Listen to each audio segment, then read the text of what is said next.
Hey guys, this is John with StarCat Products. I'm here to tell you about our newest card type, Shadow Masters.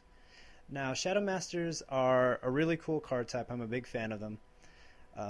They are a singular card you set off into an isolated place next to your deck. And what they do is they kind of act as your new draw step. So the first thing you're going to notice in the top left-hand corner of these cards is right next to the name there's a number.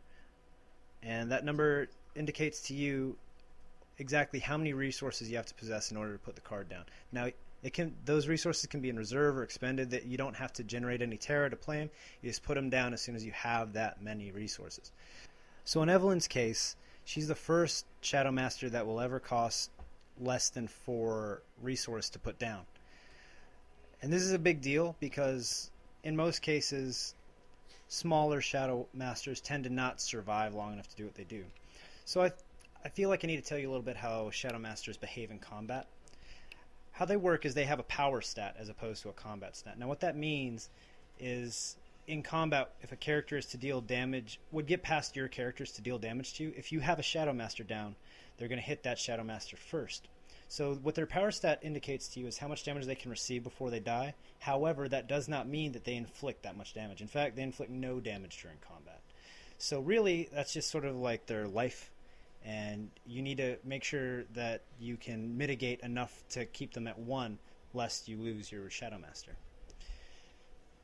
So, again, back to the issues we were having, we've tried having Shadow Masters that had lower end stats, 2, 3s, and 4s, and they all just seem to die because you can come up with 2, 3, or 4 damage pretty easily. Heck, most spells will do at least 2 damage. So what we found is 6 is a pretty good sweet spot. Like, that's pretty difficult to take down really quickly, especially if you also have characters. So Evelyn, despite being only 3 resource, still manages to have 5 power, which is the only details I'm really going to give up. But it's a unique risk. We're going to see how it goes. We'll let you know how playtesting goes in a couple weeks. That's not the only first for Evelyn, though. She actually also is the first card in the game to ever feature a coin flip mechanic. And I gotta say, it's going to be really good for really aggressive decks that have, not a whole lot of regard or need to keep a lot of resources held back in their hands.